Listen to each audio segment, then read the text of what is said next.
In this video, I wanted to go over how to help the horse lengthen or telescope the neck and why that is so important. I've got Oliver here.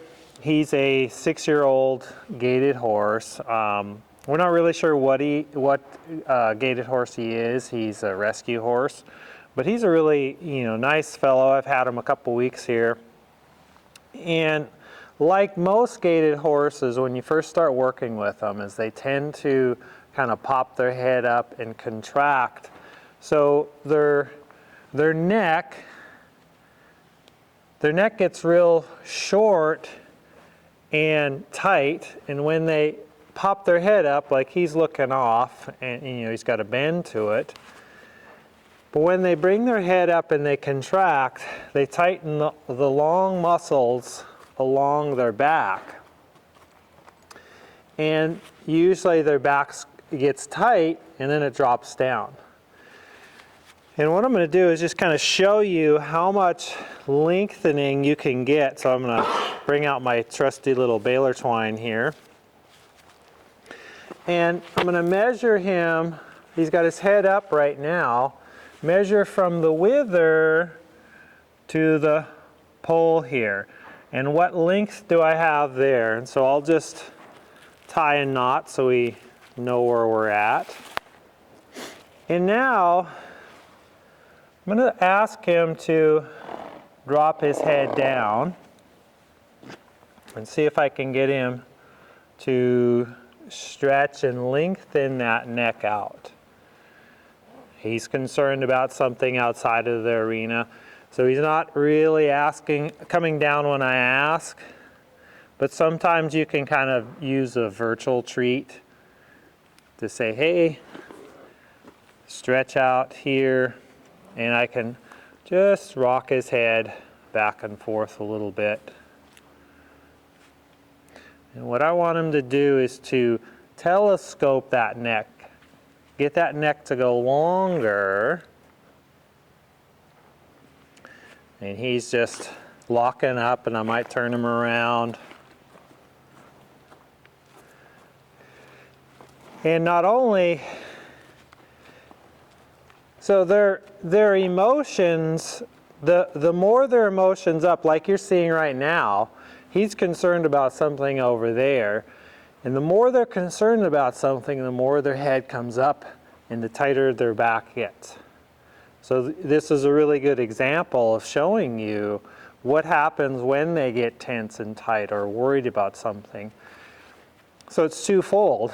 The more you can get your horse to put his head down, the more he's going to relax.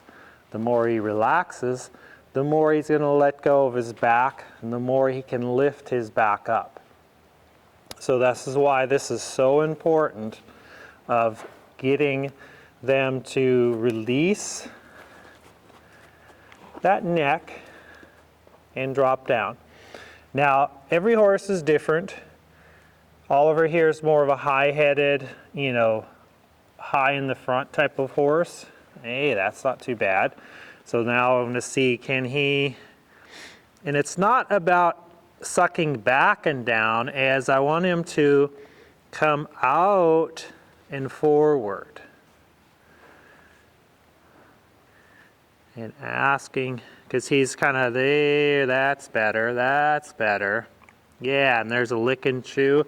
And so let's see if he will keep his head down there. That's not bad there, but see already just the little bit he's dropped down. We've gained a couple inches there. So we'll see if we can get him to release down even more, and then he kind of comes back up.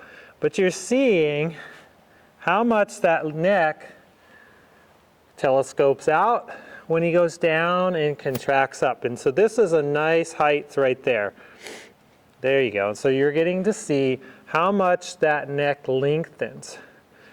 Now, when we're working with them, we don't really want their head on the ground. But can we start to put his head wherever it is we want to create the relaxation? The more their head's up and tight and the back's contracted, more likely the back's going to be dropped down. So if we want to get collection, is he has to lengthen these muscles and contract underneath here and pick up. So there you can see him kind of lifting his wither a little bit. So the idea is to get longer here and shorter underneath to create some lift. And if you start contracting too much or getting the head too high too early, the wither stays dropped, the back stays tight, and you don't get the freedom of movement through their back. So that's just a little bit on a visual to show you how much the neck can lengthen. So when he puts his head all the way down, it's almost a foot longer than when he's up. And so we're gonna now put him out here on a walk, and can we get him to walk around on a circle and get that neck to lengthen and stretch out there. Because not only is it relaxing them, it's starting to supple them.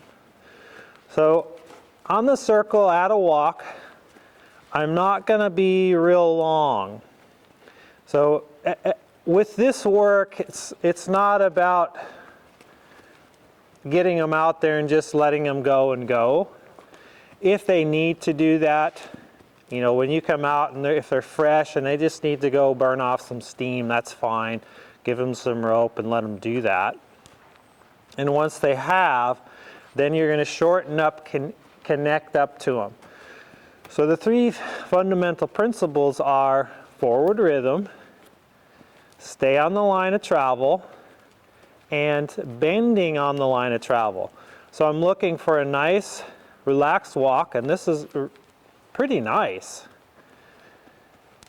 He's a little bit up, but it's not bad. He's kind of looking in and out.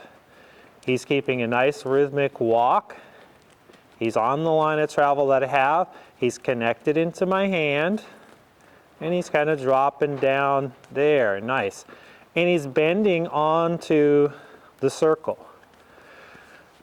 So if there was a white line on the ground representing the circle, could I have his nose on that circle, his front legs going over that circle, his belly button over the circle, and his hind legs over the circle, and his tail? And this is pretty good here, especially when he's there with his head right there. That's nice. And you can start to see a real relaxed bobbing up and down. And his back's relaxing. So I like that. And we've been working on this some, and so he's learning how to go there pretty quickly. And that's what's really nice about it, is when they figure this out, and you teach them to relax and get down, they go, oh, that's a great place to be. It feels really good. Let me get there right away.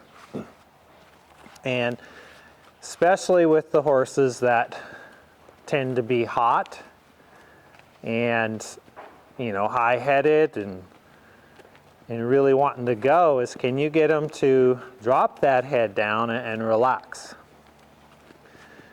Now, he's kind of going right there, so I'm not really having to show you how I would do that. But a lot of it is it's about keeping the consistency. So that's first and foremost, is can I keep the consistency at the walk? Then am I connected to him? And keep him on that line and get the bend. So the bend through his body is going to help him to want to drop down. When their head is up and tight, to help them to relax is you want to flex it slightly. So flexing it slightly is going to stretch the outside muscles. and he's going to contract the inside muscles slightly. And so when you do that, they start to lengthen a little bit and drop down. When you're on the circle, that's what you're doing, is the body's bending. So if the stick here represented the horse's spine would be bent like that. So you have a stretch on the outside here, and they're contracting a little bit on the inside. And when you get that, they start to go, oh, I want to stretch down. That's one of the effects. The other effect is you're getting them to balance. The more they can bend their spine, stretch the outside of their body, the more they can step up and underneath with the inside hind. The more he steps up and underneath with the inside hind, he's now carrying more weight. So if you look at this foot here, the more he takes that up and underneath his body, the more weight he's carrying.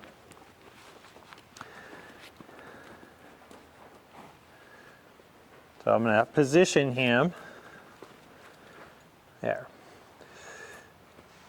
So as he's walking, the more he can take this leg and bring it up underneath here, the more he lifts his belly. Your weight's sitting right here on him, so now that weight's going straight down into the ground. So that's one effect here. So you're getting him to step up underneath. Now he's putting his foot right underneath the weight. The other is the more he steps up underneath there, the more he's stretching the outside of his body. A lot of times in the beginning, you'll see the horses as they're walking, they're not able to take their inside hind leg and step it up underneath. They're just, so if I get him walking around here, and he's doing well with it. I'm getting him to step around, but a lot of times in the beginning, you'll see this inside foot kind of, it's like it's striding forward and then it just hits the ground. It's reached its maximum because the outside of the body isn't stretching. The outside of the body has to stretch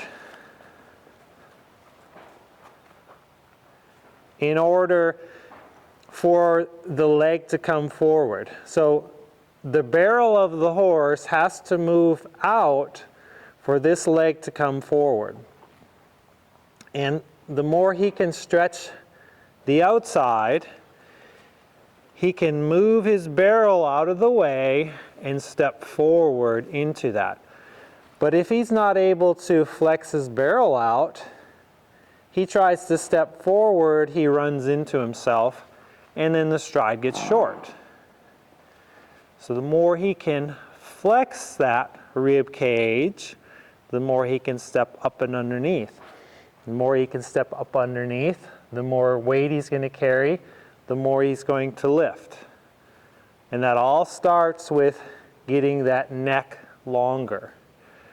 So any exercise you can do to help them to stretch down is going to be great. Now, there's going to be those of you that has a horse and you get out here and they're going to put their nose on the ground. There you may have to start doing some exercises of helping them to pick their head up a little bit. So they're falling forward and they're kind of running on their shoulders, is usually the case. And so it's not like we want their head on the ground. We just want it relaxed and balanced. And we'll go into that at some point with a horse that actually has that issue. With Oliver here, he's more of an upright horse, so it's more about lengthening. And that tends to be more of the problem as we get the horses tight and up than the issue of them being too low and down. But the more we can get them to stretch that head and neck down and be relaxed, but not too low, you get this whole swing going on in the horse's back. And this here's really nice. I like this, what's going on right now. And you are helping them through getting them balanced, getting them on the circle. So go back to the videos where I talk about the 3 elements of getting the forward rhythm, having them follow a line of travel. Here's the circle. And the third thing is getting the bend through the body. And the more you can get those 3 things, the better it's going to help them to stretch down and lengthen. So hopefully that helps you out, gives you some more ideas on why it's important to have that. And leave me some comments below, and we'll see you in the next video. Thanks for watching.